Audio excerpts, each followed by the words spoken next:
As COVID-19 spreads around the globe, governments have imposed quarantines and travel bans on an unprecedented scale. China locked down whole cities, and Italy has imposed draconian restrictions throughout the country. In the United States, thousands of people have been subjected to legally enforceable quarantines or are in self-quarantine. Quarantines and travel bans are often the first response against new infectious diseases. However, these old tools are usually of limited utility for highly transmissible diseases, and if imposed with too heavy a hand, or in too haphazard a manner, they can be counterproductive. With a virus such as severe acute respiratory syndrome coronavirus 2, they cannot provide a sufficient response. In public health practice, quarantine refers to the separation of persons or communities who have been exposed to an infectious disease. Isolation, in contrast, applies to the separation of persons who are known to be infected. In U.S. law, however, quarantine often refers to both types of interventions, as well as to limits on travel.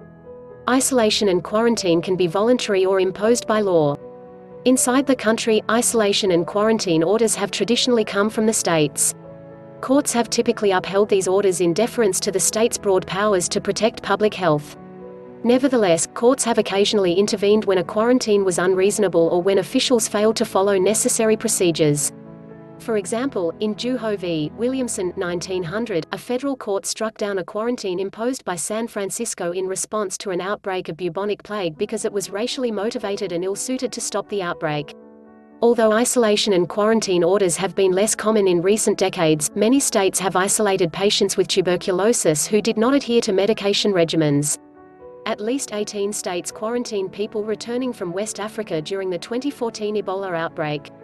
In March 2019, Rockland County, New York, prohibited all minors who were unvaccinated against measles from entering any place of public assembly.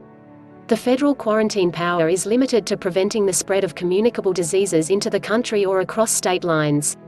Section 361 of the Public Health Service Act grants the Surgeon General the power, since delegated to the Centers for Disease Control and Prevention (CDC), to apprehend, detain, or issue a conditional release for the purpose of preventing the introduction into the country, or the spread across state lines, of a quarantinable disease, as designated by executive order.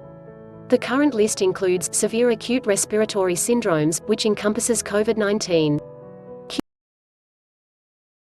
Diseases are cholera, diphtheria, infectious tuberculosis, plague, smallpox, yellow fever, viral hemorrhagic fevers, severe acute respiratory syndromes, influenza that can cause a pandemic.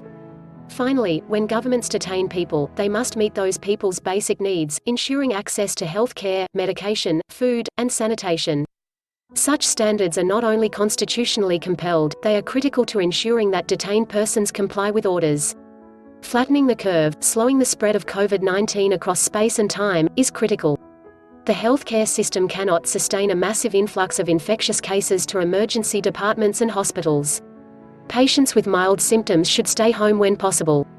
To facilitate this step, workers should be allowed to telecommute wherever it's feasible to do so. But many low-wage and gig workers cannot afford to stay home. Nor can they handle the economic impact of other social distancing measures that may help to slow transmission. We must also reduce hurdles to testing and care. The House bill would provide free testing, but more needs to be done to ensure that testing kits are available. Despite the breadth and allure of travel bans and mandatory quarantine, an effective response to COVID-19 requires newer, more creative legal tools. With COVID-19 in our communities, the time has come to imagine and implement public health laws that emphasize support rather than restriction. Thank you for listening.